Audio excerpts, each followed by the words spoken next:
வணக்கம் நட்பூக்களே. நிலா கிருஷி தமிழ் நாவல்ஸ் சேனலுக்கு உங்களை அன்புடன் வரவேற்கிறேன். கதையை பற்றின உங்களுடைய கருத்துக்களை கண்டிப்பாக கொடுங்க. அண்ட் கதை உங்களுக்கு பிடிச்சிருந்தா please like, share and subscribe. ஜனவரி நிலவெண்ணை கொல்லும். அத்தியாயம் 38. வேகத்துடன் சீறி பாய்ந்த அந்த காரில் அமர்ந்திருக்கவும் அவளுக்கு பயம். அதிவேகமாக சென்று கடைசி நேரத்தில் பிரேக் போட்டு அதுவும் போதாமல் குறுக்கே வந்தவர்களை கண்டபடி அர்ச்சனை செய்து அவனை பார்க்க பார்க்க அவளுக்கு பீதி கிளம்பியது. அவன் சென்ற வேகம் வேறு அதற்கு மேல் இருக்காம்.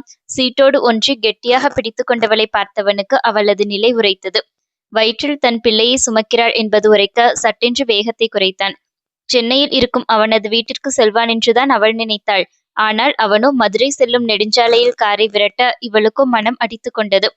இவன் வேறு வாயை திறந்து பேசவும் மாட்டேன் என்கிறான். இந்த விஷயம் மட்டும் குடும்பத்தினருக்கு தெரிந்தால் எண்ணும் போதே அவளுக்கு கலக்கமாக இருந்தது. சிம்மன், எங்க போறீங்க? முதல்ல காரை நிறுத்துங்க, உங்ககிட்ட கொஞ்சம் பேசணும். அவன் எதுவும் பேசவில்லை, காரையும் நிறுத்தவில்லை. உங்களைத்தான் சொல்றேன், என்னால நம்ம வீட்டுக்கு வர முடியாது. ப்ளீஸ் காரை நிறுத்துங்க. இத பத்தி பேசி நாமளே ஒரு முடிவுக்கு வருவோம். எதை பத்தி? என் பிள்ளையை அழிக்க கிளம்பினியே, அதை பத்தியா? வார்த்தைகள் சீரலுடன் வந்து விழுந்தன. அவளுக்கு மனம் வலித்ததுதான். இருந்தாலும் பின்வாங்க அவள் முயலவில்லை. மனதை தேற்றி நிமிர்ந்தவள் ஆமாம் என்றாள் ஒரு முடிவுடன். கிரீச் என்ற சத்தத்துடன் காரை நிறுத்தியவன் பட்டென்று அவள் கன்னத்தில் அறைந்து விட்டான். மனுஷியாடி நீ எல்லாம்! ஒவ்வொரு முறையும் என் காதலை தான் கொன்ன. சரின்னு நான் அமைதியா இருந்தேன். இப்போ உயிரும் சதையுமா இருக்கிற என் குழந்தையை கொல்ல பார்க்கிறான். நீ எல்லாம் ஒரு பொண்ணா? எனக்கு வர்ற ஆத்திரத்துக்கு அப்படியே காரை கொண்டு போய் எங்கேயாவது கிணத்துல விட்டுடலாமான்னு இருக்குது. கொண்டு போய் விடுங்க. என் குழந்தையோட சேர்ந்து நானும் செத்து போறேன். ஆங்காரமாய் கத்தியவளின் முகத்தில் இதுநாள் வரை அவன் காணாத கோபம் பளிச்சிட்டது. ஏய்! அவன் மீண்டும் அறைய கை ஓங்கிவிட்டான். மிரளாமல் அழுத்தத்துடன் அப்படியே அமர்ந்திருந்தவளை கண்டுவிட்டு எரிச்சலுடன் கையை உதறினான் நரசிம்மன். திரும்ப திரும்ப குழந்தையை அழிக்கிறத பத்தியே பேசிட்டு இருக்க சந்திரிகா. எனக்கு பயங்கரமா கோபம் வருது. நீ வாயை மூடிட்டு வர்றதுதான் உனக்கு நல்லது. சிகையை அழுந்த கோதி தன் கோபத்தை கட்டுப்படுத்த போராடியவன் வார்த்தைகளை கடித்து துப்பினான். அவளோ வாயை மூடிக்கொள்வதாக இல்லை. இன்று ஒரு முடிவெடுத்து விட வேண்டும் என்ற வேகத்துடன் இருந்தாள். இது உங்களுக்கு மட்டும் குழந்தை இல்ல, எனக்கும் குழந்தைதான். சொல்லப்போனா 10 மாசம் சுமந்து பெத்தெடுக்க போறது நான் தான். என்னால வாயை மூடிட்டு உங்க கூட வர முடியாது. மல்லுக்கு நின்ற இந்த சந்திரிகா அவனுக்கு முற்றிலும் புதிதுதான். ஈட்டியாய் அவளை துளைத்த பார்வையை அசராமல் தாங்கிக் கொண்டு பதில் பார்வையை வீசினாள். எப்பொழுது அவன் அவளது கண்களை பார்த்தாலும் சரி, 2 நொடிகளுக்கு மேல் அவளால் தாக்கு பிடிக்கவே முடியாது. இமைகள் படபடக்க, விழிகள் நர்த்தனமாட ஆரம்பித்துவிடும். இன்றோ ஒரு உறுதியுடன் அவன் பார்வையை சந்திக்கிறாள். அவன் புருவங்கள் முடிச்சிட்டன. சோ, உன் முடிவென்ன? நிதானமாய் வந்தன அவனது வார்த்தைகள். எனக்கு இந்த குழந்தை வேண்டாம். பட்டென்று அவளிடமிருந்து பதில் வந்தது. அப்படியே அரைந்து தள்ள தோன்றிய கரத்தை இறுக மூடிக்கொண்டான் நரசிம்மன். அப்படியெல்லாம் விட முடியாது. எனக்கு இந்த குழந்தை வேணும். அவனிடமோ பிடிவாதம். சுமந்து பெத்தெடுக்க போறவள் நான். உங்களை விட இதுல முடிவெடுக்கிற உரிமை எனக்குத்தான் அதிகம் இருக்குது. என்னால இந்த குழந்தையை பெத்துக்க முடியாது. நான் சொன்னால் சொன்னதுதான். எனக்கு இந்த குழந்தை கண்டிப்பா வேணும். இந்த நரசிம்மனுடைய வாரிசை அழிக்க நான் விடமாட்டேன். அழுத்தம் திருத்தமாக வந்த வார்த்தைகளில் அவளுக்குள் பிரளயமே நடந்தது. அந்த குழந்தைக்கு தந்தை அவன் என்றால் அவள் தாய் அல்லவாம். அதுவும் உயிருக்கு உயிராக காதலிக்கும் தன்னவனின் வாரிசு தன் வயிற்றில் வளர்கிறது என்பது எந்த பெண்மைக்குமே மகிழ்ச்சியை தரும் விஷயம் அல்லவாம். நாள் தள்ளிப்போய் இதய துடிப்பை உணர்ந்து மசக்கையை எதிர்கொண்டு என ஒவ்வொரு நாளையும் அந்த குழந்தையை எதிர்பார்த்து தள்ளி கொண்டிருப்பவள்தான் தாய். அப்படிப்பட்ட தாய்மை ஸ்தானத்தில் இருப்பவள் இப்பொழுது குழந்தை வேண்டாம் என்று சொல்கிறாள் என்றால் அதற்கு பின்னால் எவ்வளவு வலி இருக்கும், எத்தனை மனப்போராட்டங்களை கடந்து அவள் இந்த முடிவை எடுத்திருப்பாள் என்பதை நாம் புரிந்து கொள்ள வேண்டும். என்னால முடியாது சிம்மன். உங்களுக்கு வாரிசு தான் வேணும்னா வேற யாரையாவது வச்சு பெத்துக்கோங்க. அதுதான் நிறைய பேர் கூட பழக்கம் இருக்கிறதா சொன்னீங்களே, அந்த சங்கீதா, உங்களுக்கு அடிக்கடி கம்பெனி கொடுக்கிறவ, அவகிட்ட போய் பெத்துக்கோங்க. கூறி முடிக்கவில்லை. அவனது கரம் இடியாய் அவள் கன்னத்தில் இறங்கியது. அவனது அறையில் அவளுக்கு மயக்கமே வந்துவிடும் போல. சுள்ளென்று எரிச்சல் கண்ணு முழுவதும் பரவி கண்களில் பொறி பறக்கச் செய்ய தள்ளாடி சீட்டில் சாய்ந்தாள் பெண்ணவள். சே! ஆத்திரத்துடன் ஸ்டியரிங்கில் ஓங்கி குத்தி கொண்டவனுக்கு கோபம் மட்டும் குறைய மறுத்தது. அவனோ அவளை அடிக்கக்கூடாது என கோபத்தை இழுத்து பிடித்து கொண்டிருக்கிறான். அவனிடம் சென்று வார்த்தைகளை விட்டுக்கொண்டே இருந்தால் இப்படித்தான் அறை வாங்கி கொள்ள வேண்டியதுதான். என்னை மனுஷனாவே இருக்க விட மாட்டியாடி? இந்த நிலைமையில உன்னை அடிக்க கூடாதுன்னு நினைக்கிறேன். திரும்ப திரும்ப ஏன் கை ஓங்க வைக்கிறான்? அவளை திட்டியவன் பின் சீட்டிலிருந்து தண்ணீர் பாட்டிலை எடுத்து அவளிடம் நீட்டினான். குடி. இருக்கும் மனநிலையில் மறுக்கவெல்லாம் அவளுக்கு தோன்றவில்லை. வாங்கி மடமடவென்று வாயில் சரித்தாள். அவள் தண்ணீர் அருந்தி முடிக்க அந்த பாட்டிலை வாங்கத்தான் கை நீட்டினான் நரசிம்மன். ஆனால் எங்கே அடித்து விடுவானோ என்று மிரண்டு போய் பின்னால் நகர்ந்தவளின் செயல் அவனுக்கு வலியை கொடுக்க அமைதியாய் பாட்டிலை வாங்கி வைத்தான். அவகிட்ட கொஞ்சம் பொறுமையா நடந்துக்கோட நரசிம்மா, உன் கோபத்தை அவ தாங்க மாட்டான். காதல் கொண்ட மனம் வேறு எடுத்துரைக்க ஆழ்ந்த மூச்செடுத்து தன்னை நிதானப்படுத்தியவன் அவளிடம் பேசுவதற்கு வசதியாய் திரும்பி அமர்ந்தான். ஏன் சகி இந்த குழந்தை வேண்டாம்னு சொல்ற? நம்ம பேபிடி, நாம உருவாக்கின குழந்தை. இதை அழிக்க உனக்கு எப்படிடி மனசு வரும்? என்னுடைய சகி அப்படிப்பட்ட பொண்ணு இல்லைன்னு எனக்கு நல்லாவே தெரியும். அவனது இதமான பேச்சோ இல்லை மனதில் அழுத்திக் கொண்டிருந்த பாரமோ எதுவோ ஒன்று அவள் கண்களில் கண்ணீரை வரவழைத்தது. எனக்கு வேண்டாம். அதுதான் ஏன்னு கேட்கிறேன். வீட்டுக்கு தெரிஞ்சா என்ன நினைப்பாங்கன்னு ஃபீல் பண்றியா? டோன்ட் வரி, அவங்களுக்கு இந்த விஷயம் தெரியாம பார்த்துக்க வேண்டியது என்னுடைய பொறுப்பு. நம்மளுடைய அந்தரங்கம் அவங்களுக்கு முன்னாடி வெளிச்சமாக நான் அலோவ் பண்ண மாட்டேன். யாருக்கும் இதை பத்தி சொல்லாமலேயே நாம கல்யாணம் பண்ணிக்குவோம். அவன் அப்பொழுதும் பொறுமையாகத்தான் பேசினான். அவள் கேட்டாலாம். வேண்டாம் என கண்ணீர் வழிய தலையை மட்டும் அசைத்தாள். ஏன்மா? இரு கன்னங்களையும் தாங்கி விழிகளுக்குள் காதலை பாய்ச்சி அவன் வினவிய நொடி அவ்வளவுதான் அவள் கதறிவிட்டாள். ஏன்னா என்னால முடியல சிம்மா, என்னால சத்தியமா முடியல. மனசு உடைஞ்சு போய்த்தான் இந்த முடிவை எடுத்தேன். நான் இந்த குழந்தைக்கு அம்மாடா. நான் உயிரையே வச்சிருக்கிற என்னுடைய சிம்மாவுடைய வாரிசு. இதை சுமக்க எனக்கு கசக்குமா என்ன? அப்படி இருந்தும் நான் இந்த முடிவை எடுத்திருக்கிறேன்னா ஏண்டா என்னை புரிஞ்சுக்க மாட்டேங்கிற? கண்ணீர் வழிய வெடித்தவள் அவன் மார்பிலேயே சாய்ந்து கதறினாள். உன்னை புரிஞ்சுக்காமல் தான் உன் உணர்வுகளுக்கு மதிப்பு கொடுத்து கல்யாணம் வேண்டாம்னு சொன்னேனா? அமைதியாய் அவள் கூந்தலை வருடிவிட்டபடி கேள்வி எழுப்பியவனின் வார்த்தைகளில் வலிதான் விரவி கிடந்தது. அப்புறம் ஏண்டா இந்த குழந்தை வேணும்னு இவ்வளவு பிடிவாதமா இருக்கிற? அவன் மார்பில் சாய்ந்த வாக்கிலேயே அண்ணாந்து தன்முகம் பார்த்து வினவியவளின் நெற்றியில் முத்தமிட்டு தன்னை காணச் செய்தவன், கல்யாணமும் குழந்தையும் ஒன்னா சகி? இது நம்ம குழந்தைடி, நமக்கே நமக்கான குழந்தை.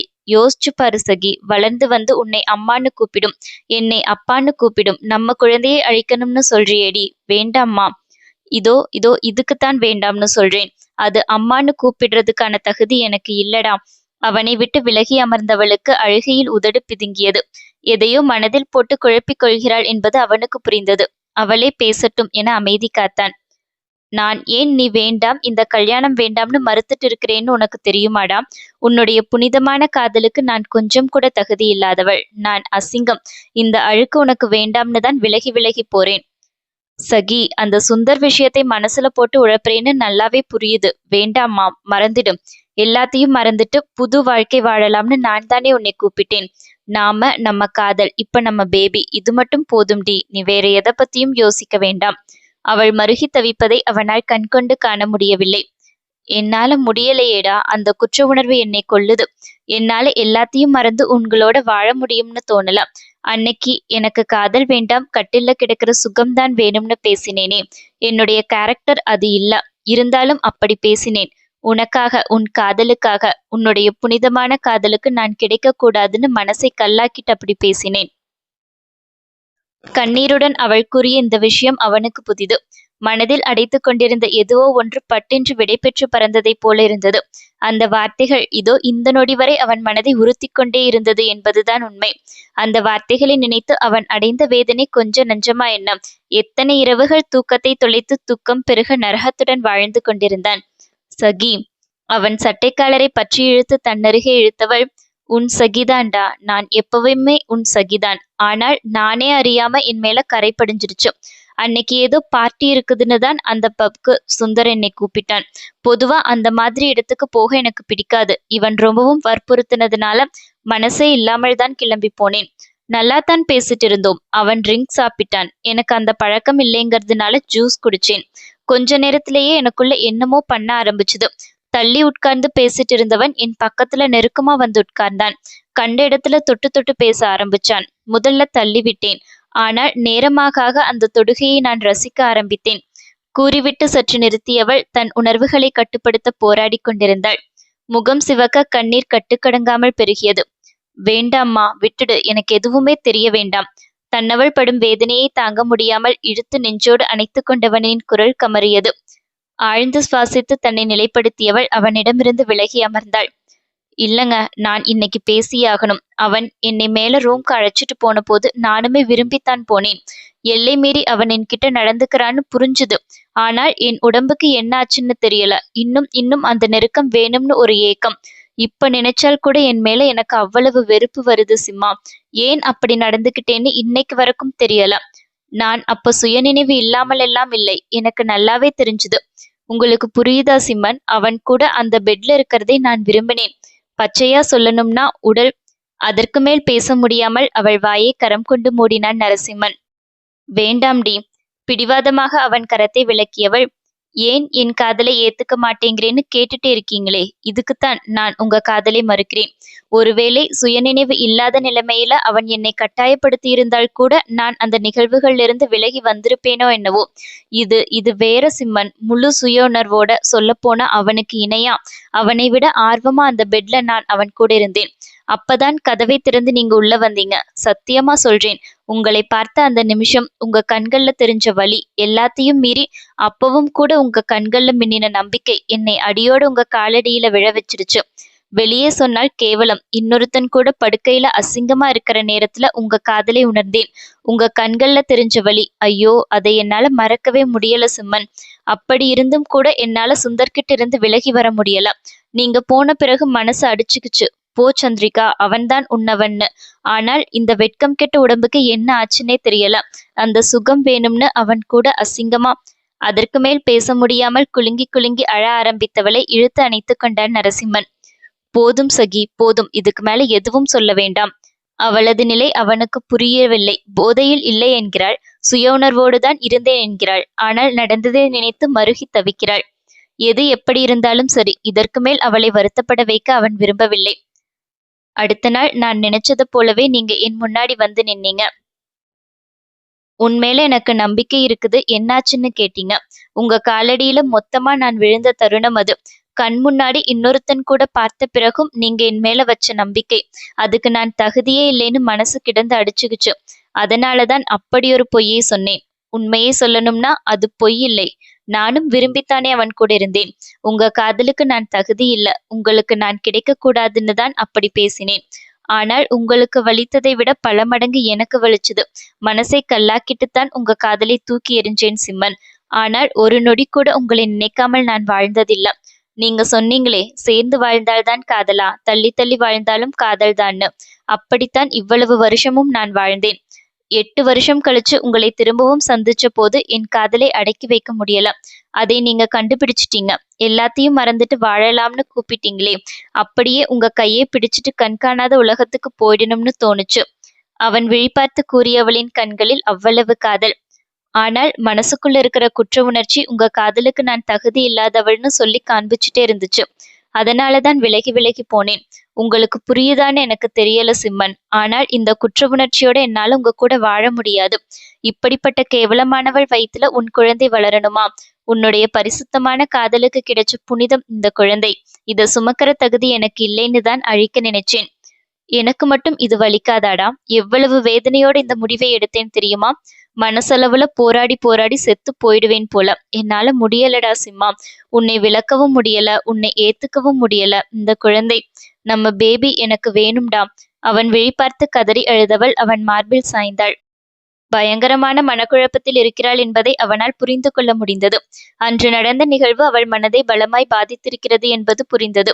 அவள் கூறியதைப் போல சுயநினைவு இல்லாமல் அந்த சுந்தர் கட்டாயப்படுத்தியிருந்தால் அதிலிருந்து மீண்டு வந்திருப்பாளோ என்னவோ. முழு உணர்வுடன் அந்த கட்டிலில் இருந்ததை அவளால் கடந்து வர முடியவில்லை என்பதை அவனால் புரிந்து கொள்ள முடிந்தது. அப்பொழுதும் கூட அவள் மேல் அவனுக்கு சந்தேகம் வரவில்லை. இந்த விஷயத்திற்கு பின்னால் வேறு எதுவோ இருக்கிறது என அவன் மனம் சொன்னது. சுந்தருடன் அவள் இருந்த நிலையை எல்லாம் கடந்து அவன் மனதில் நிரம்பியிருந்தது அவள் மேல் உள்ள காதல் மட்டும்தான். காதல் அனைத்தையும் மறக்க வைக்கும், மன்னிக்க வைக்கும் என்று சும்மாவா சொன்னார்கள்? குழந்தை வேணும் என பிதற்றியவள் மறுகணமே அவன் மார்பிலிருந்து விழுக்கென்று நிமிர்ந்து, இல்ல, நான் அழுக்கு. உன் குழந்தை என் வயித்துல வளரக்கூடாது. எனக்கு இது வேண்டாம். ப்ளீஸ் சிம்மன், என்னை டாக்டர் கிட்ட கூட்டிட்டு போங்க. இந்த குற்ற உணர்வோட நான் வாழ்ந்தால் செத்துடுவேன் என புலம்ப ஆரம்பித்தாள். சகி, இங்கே பாரு, கொஞ்சம் அமைதியா இருமா. எல்லாத்தையும் நான் பார்த்துக்கிறேன். கன்னம் தாங்கி கண்ணீரை துடைத்துவிட்டு அவன் கூறிய சமாதானம் எதுவும் அவளிடம் எடுபடவில்லை. இல்லை, உனக்கு நான் வேண்டாம், இது வேண்டாம். பைத்தியம் பிடித்தவளைப் போல கத்தியவள் உணர்ச்சி மிகுதியில் மயங்கி அவன் தோளிலேயே சரிந்தாள். ஹே சகி, என்னாச்சுடி? கண்ணை திறந்து பாருமா. கன்னத்தை உலுக்கியவனுக்கு மறுமுனையில் பதில் இல்லை. உணர்ச்சிகளின் போராட்டத்தில் மயங்கி சரிந்திருக்கிறாள் என்பது புரிபடாம் மெல்ல அவளை சீட்டில் சாய்த்து பெல்ட்டை மாட்டிவிட்டான். அவள் இப்பொழுதிருக்கும் உணர்ச்சி வசப்பட்ட நிலையில் மயக்கத்தில் இருப்பதுதான் நல்லது என நினைத்தவன் காரை விட்டு இறங்கினான்.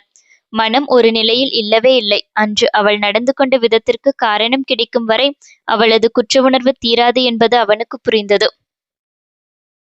கண் முன்னால் அவள் படும் வேதனையை அவனால் காணவும் முடியவில்லை.